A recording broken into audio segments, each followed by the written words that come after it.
Hello बच्चों, स्वागत आप सभी का आपके अपने YouTube channel Shri Ram classes में। और इस वीडियो में हम कक्षा 8 की विज्ञान का जो पहला पार्ट है विज्ञान का, ये फसल उत्पादन एवं प्रबंधन। इस पार्ट के हम प्रश्न उत्तर देखने वाले हैं। तो पहले पार्ट का जो प्रश्न उत्तर है वो देखेंगे। डायरेक्ट में आपको इसकी जो क्वेश्चन आंसर वो करवाने वाले हैं। तो आपको सीधा ही अपन जो प्रश्न उत्तर वाला जो पेज है उसके ऊपर ले चलते हैं। ये पूरी जो किताब है आपके जो पहला पार्ट है, उन सभी के जो प्रश्न उत्तर है आपको इस वीडियो में देखने को मिलेंगे। तो ये सारा पार्ट आपने पढ़ लिया होगा, इसके प्रश्न उत्तर हम इस वीडियो में करने वाले हैं। जैसे आपके जो ये पेज नंबर 13 पर जो नए सिलेबस के अनुसार आपके जो पेज नंबर 13 पे इसका जो पहला प्रश्न है वो उसमें हम देखेंगे। सबसे पहला प्रश्न है, उचित शब्द छांट कर रिक्त स्थानों की पूर्ति कीजिए। आपको इसमें उचित शब्दों का चयन करके रिक्त स्थानों की पूर्ति करनी है। तो पहला है इसमें आपके पहला प्रश्न आपकी है कि एक स्थान पर एक ही प्रकार के बड़ी मात्रा में उगाए गए पौधों को क्या कहा जाता है। तो एक ही स्थान पर एक ही प्रकार के बड़ी मात्रा में उगाए गए पौधों को फसल कहा जाता है। तो इसका जो ऑप्शन नंबर क है वो इसमें भर देंगे।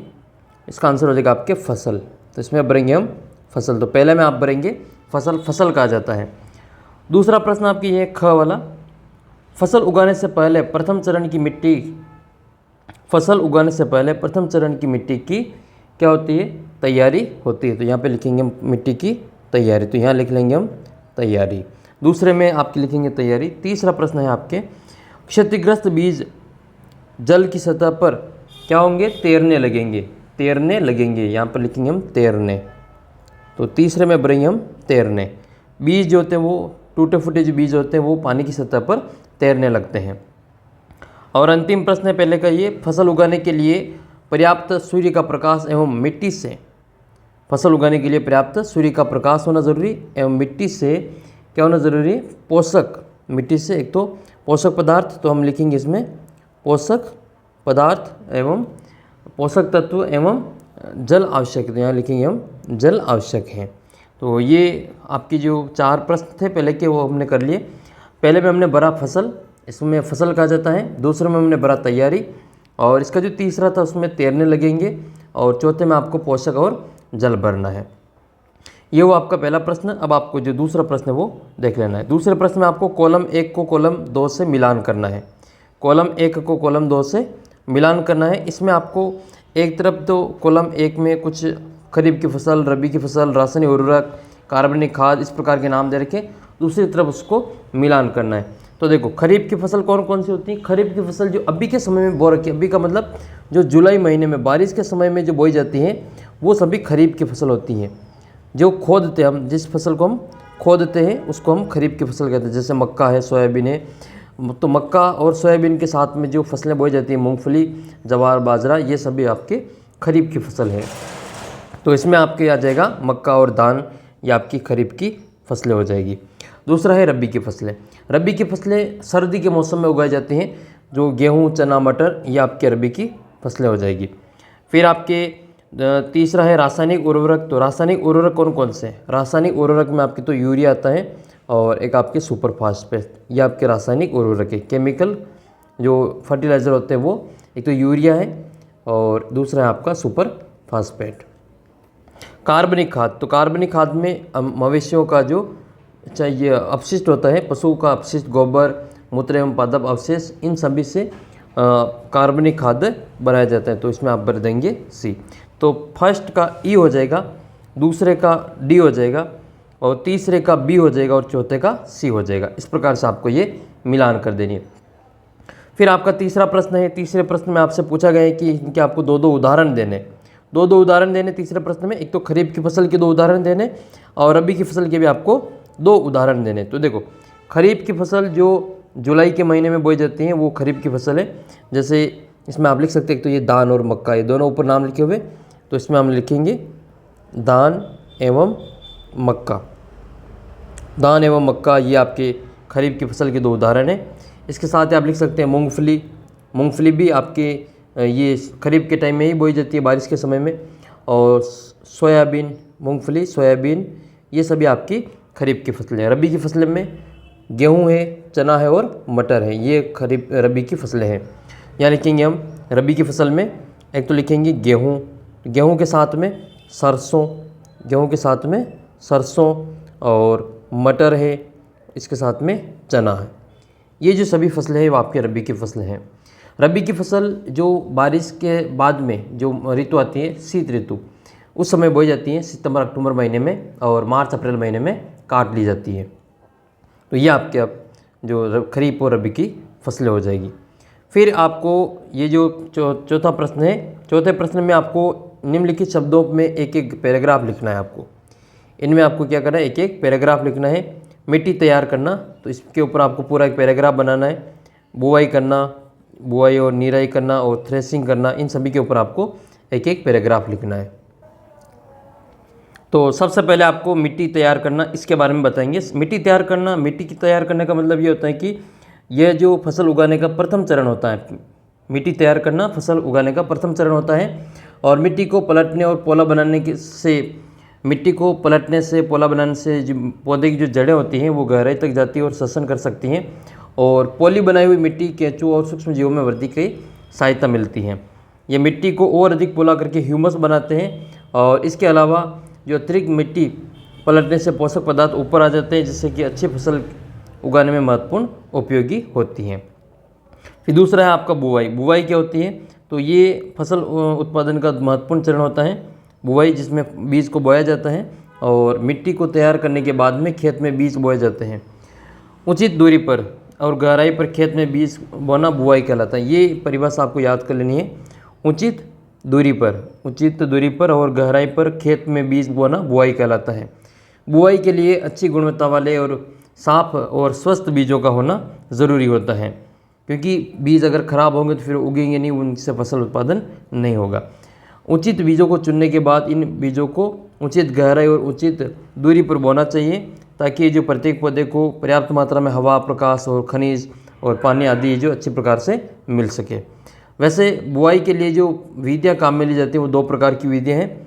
एक तो परंपरागत विधि होती है, औजार होते हैं, और एक आपके सीड ड्रिल होते हैं। जैसे परंपरागत औजार में आपके हल वगैरह इससे बुआई की जाती है, और सीड ड्रिल आजकल की जो आधुनिक ट्रैक्टर के द्वारा जो बुआई की जाती है।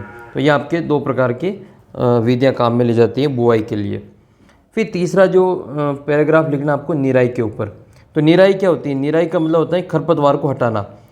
जो फसल के अलावा जो चारा होता है, घास होती है, उसको हटाने की जो प्रक्रिया है उसको खरपतवार निराई कहा जाता है। जो फसल के साथ में जो अलग अलग चारा उगता है फसल के अलावा, वो तो होता है खरपतवार, और उस खरपतवार को हटाने की जो प्रक्रिया है उसको निराई कहा जाता है।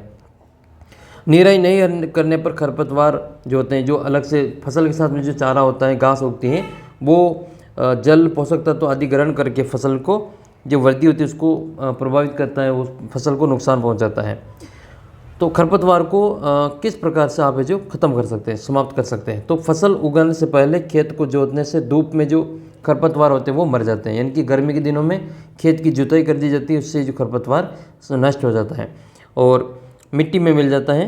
और खरपतवार हटाने की सबसे जो सही समय है वो ये है कि जो खरपतवार होता है, जो फसल के साथ में चारा उगता है, उसका फूल और बीज बनने से पहले ही समाप्त हो जाना चाहिए। उसको जैसे कोई घास है तो उसको उसका फूल बनने से पहले, बीज बनने से पहले उसको उखाड़ देना चाहिए। खरपतवार को हाथ, खुरपी आदि से हटाया जा सकता है।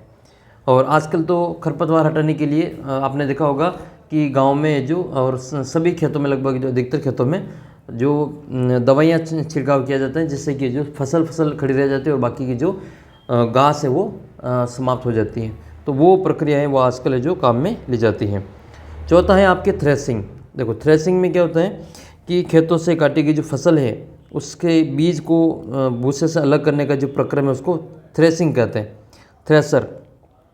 थ्रेसर के द्वारा जो फसल के बीजों को अलग किया जाता है उसको थ्रेसिंग कहा जाता है। और थ्रेसिंग करने के भी कई तरीके होते हैं। जैसे जो छोटे खेत वाले होते हैं वो अनाज को फटक के जो विनोइंग विधि होती है उससे अलग करते हैं, और बड़े खेत वाले कंबाइन मशीन का उपयोग करते हैं।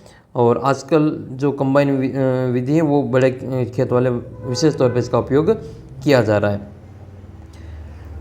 तो ये तो था आपका प्रश्न नंबर 4। अब हम इसका प्रश्न नंबर 5 देखो 5वां प्रश्न आपके ये है कि स्पष्ट करना है कि उर्वरक खाद से किस प्रकार से भिन्न है। उर्वरक जो है वो खाद से किस प्रकार से अलग हैं।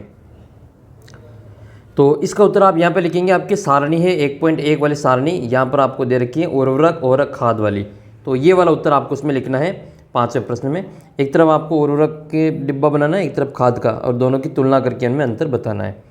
उर्वरक जो होता है वो एक मानव निर्मित लवण होता है, जबकि खाद जो होती है वो प्राकृतिक पदार्थ होता है और ये गोबर से और पौधों के अवशेष से प्राप्त होती हैं। और उर्वरक जो होते हैं वो फैक्ट्रियों में बनता है, उर्वरक जो होता है वो फैक्ट्रियों में बनता है, जबकि खाद जो होती है वो खेतों में बनाई जाती है, गड्ढे में बनाई जाती है, गोबर से बनाई जाती है। उर्वरक में मिट्टी को ह्यूमस प्राप्त नहीं होता है, उर्वरक से मिट्टी को ह्यूमस प्राप्त नहीं होता है, जबकि खाद से मिट्टी को ह्यूमस प्रचुर मात्रा में प्राप्त होता है। उर्वरक में पादप पोषक जैसे कि नाइट्रोजन है, फास्फोरस है, पोटेशियम है प्रचुरता में होते हैं, लेकिन खाद में इनकी तुलना, उर्वरक की तुलना में ये पदार्थ जो पोषक तत्व होते हैं वो कम होते हैं। खाद में पोषक तुलनात्मक रूप से कम होते हैं। ये जो है पूरा 1.1 सारणी वो आपके प्रश्न नंबर 5 में आपको लिख लेनी है। फिर आपके अगला प्रश्न है ये 6ठा प्रश्न, सिंचाई किसे कहते हैं, और जल संरक्षित करने की सिंचाई की 2 विधियों का आपको वर्णन करना है। सिंचाई किसे कहते हैं और जल संरक्षित करने की जो विधियाँ हैं उनका आपको 2 विधियों का वर्णन आपको करना है। देखो सिंचाई की जो परिभाषा है वो उसकी परिभाषा आपको पेज नंबर 7 पे दे रखी है। पेज नंबर 7 पर आपको सिंचाई की परिभाषा मिल जाएगी। ये सिंचाई वाला जो 1.6 टॉपिक है इसमें यहाँ पर दे रखा है। इस वाले टॉपिक में निश्चित अंतराल पर खेत में जल देना सिंचाई कहलाता है। निश्चित अंतराल में निश्चित अंतराल के बाद में जो खेत को पानी देना, जल देना सिंचाई कहलाता है। फसलों को पानी देना सिंचाई कहलाता है। अब आपको ये परिभाषा तो सिंचाई की याद कर लेनी है कि एक निश्चित समय के बाद में खेत में पानी देना सिंचाई कहलाती है। और सिंचाई की जो जल संरक्षण की जो विधियाँ हैं वो 2 विधियाँ कौन कौन सी वो भी हम इसमें देख लेते हैं। तो जल संरक्षण की जो 2 विधियाँ हैं वो आपको यहाँ पर दे रखी है।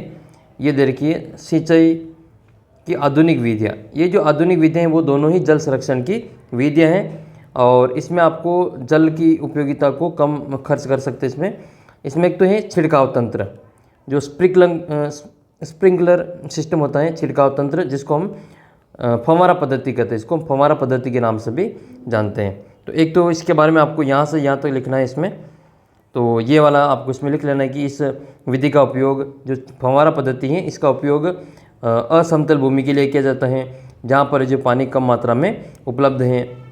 और या इसमें क्या होता है कि जो खड़े नल होते हैं उसके ऊपरी सिरों पर घूमने वाले नोजल लगे होते हैं और यह पाइप निश्चित दूरी पर मुख्य पाइप से जुड़े होते हैं। जब पंप की सहायता से जल मुख्य पाइप में भेजा जाता है तो वह घूमते हुए नोजल से बाहर निकलता है और इसका छिड़काव पौधों पर इस प्रकार होता है जैसे वर्षा हो रही हो।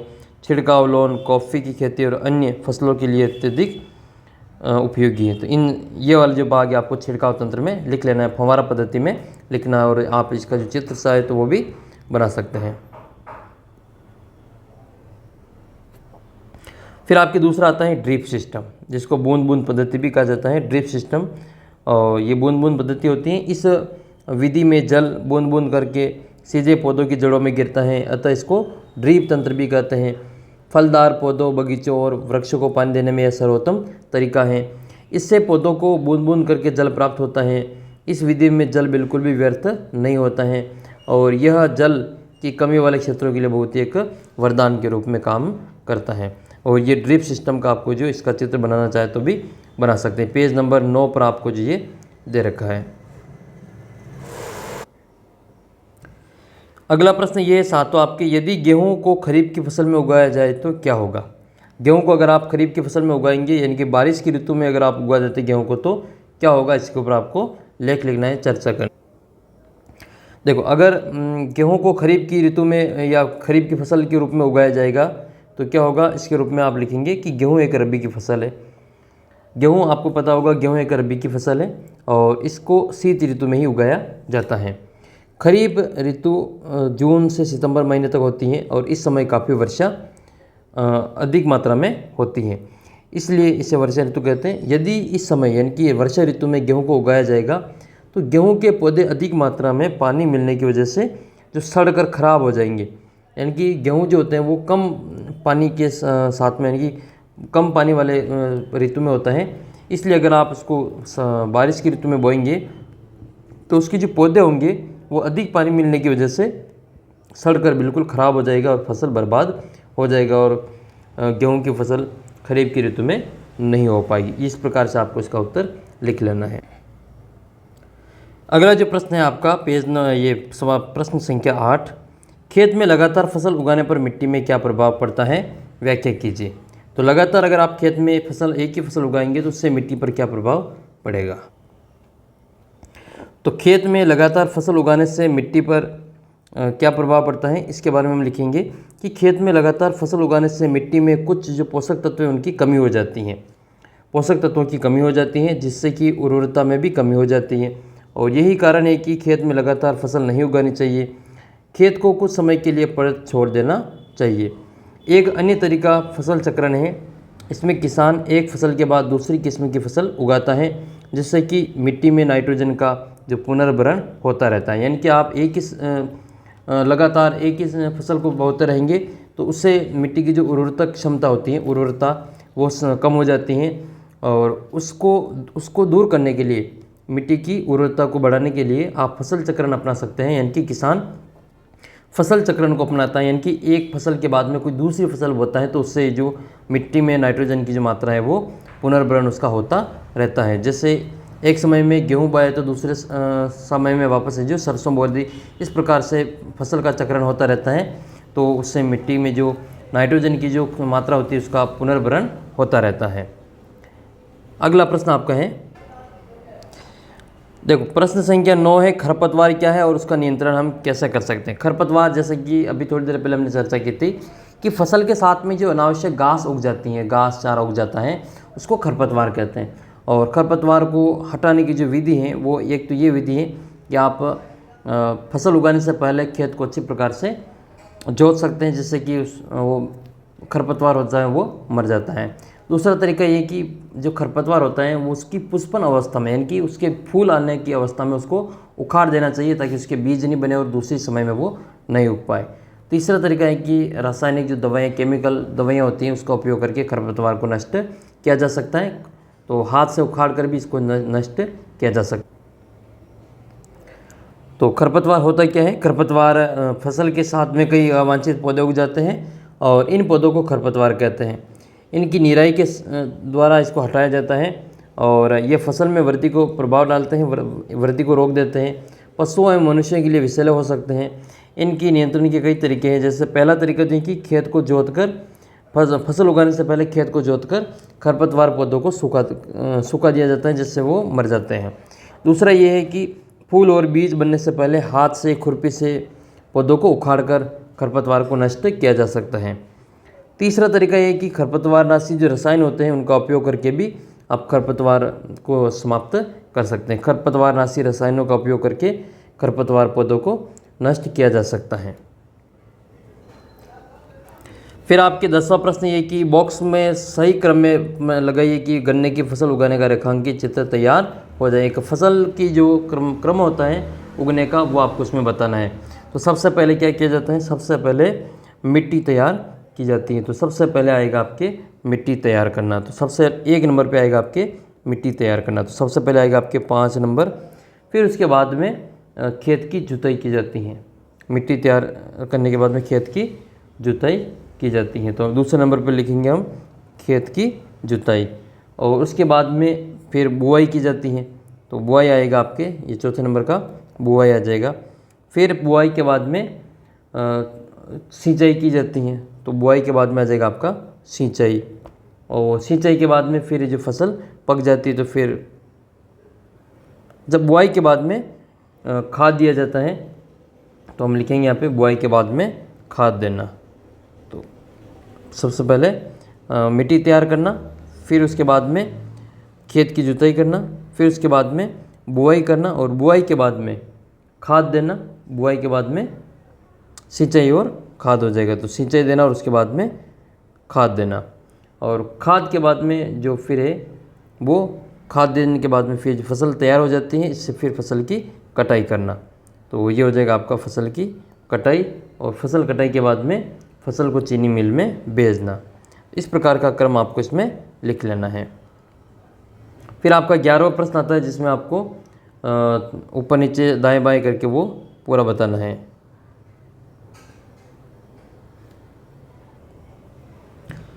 ग्यारहवां प्रश्न है आपके, एक वर्ग पहेली है ये। इसमें आपको ऊपर से नीचे और दाएं से बाएं आपको इसमें बनना है। ऊपर से नीचे में देखो, पहला है आपके जैसे सिंचाई का एक पारंपरिक तरीका, तो वो हो जाएगा आपका र से हो जाएगा पारंपरिक में रहट, तो इसमें आ जाएगा आपके रहट। और दूसरा है ये दाएं से बाएं में, पहला हो जाएगा शीत ऋतु में उगाई जाने वाली फसल को क्या कहते हैं, रब्बी की फसल कहते हैं, यहाँ आ जाएगा आपके रब्बी। फिर है तीसरा ऊपर से नीचे, तीसरा ऊपर से नीचे ये फसल जिनको वर्षा ऋतु में बोया जाता है, वर्षा ऋतु में बोया जाता है उसको खरीफ कहते हैं, तो यहाँ आ जाएगा आपका तीसरे में खरीफ। ठीक है। और चौथा है फिर आपके दाएं से बाएं वाला, ये आपके एक ही किस्म के पौधे बड़े पैमाने पर उगाए जाते हैं, उसको फसल कहा जाता है, तो यहाँ लिखेंगे हम फसल। और दूसरा है ऊपर से नीचे, ऊपर से नीचे बड़े पैमाने पर पालतू पशुओं को उचित देखभाल करना पशुपालन कहलाता है, यहाँ आ जाएगा आपका पशुपालन, पशुपालन। फिर पांचवा दाएं से बाएं, रासायनिक पदार्थ जो पौधों को उर्वरक प्रदान करते हैं उसको कहा जाता है, पोषक प्रदान करते हैं उसको उर्वरक कहा जाता है, उर्वरक, यह आ जाएगा आपका उर्वरक। छठा है ऊपर से नीचे, फसल पक जाने के बाद काटना क्या होता है, कटाई होती है, तो उसमें लिखेंगे हम कटाई। और सातवां है दाएं से बाएं, खरपतवार हटाने की प्रक्रिया को क्या कहते हैं, निराई कहते हैं, इसमें लिखेंगे हम निराई। इस प्रकार से आपको जो पूरी किताब का जो पहला पार्ट है उसका प्रश्न उत्तर तैयार कर लेने हैं, अच्छी प्रकार से इनको याद कर लेने हैं। और ये पूरा पार्ट काफ़ी महत्वपूर्ण है, आपको आगे भी इसी प्रकार के प्रश्न उत्तर यहाँ पे मिलते रहेंगे। आप चैनल को सब्सक्राइब करके अपना जो एंड्रॉयड ऐप है उसको डाउनलोड कर लेना, लिंक इसकी जो नीचे दे रखी डिस्क्रिप्शन बॉक्स में। ये पहला पार्ट का अपने प्रश्न उत्तर देखें, अगले पार्ट के भी आपको प्रश्न उत्तर इसी प्रकार से मिल जाएंगे। तो चैनल को सब्सक्राइब करके अपने दोस्तों के साथ में वीडियो को शेयर जरूर करना और एंड्रॉयड ऐप को डाउनलोड कर लेना, PDF आपको वहाँ पे मिल जाएगी। जल्दी मिलेंगे आपको अगले वीडियो में, तब तक जय हिंद, जय भारत।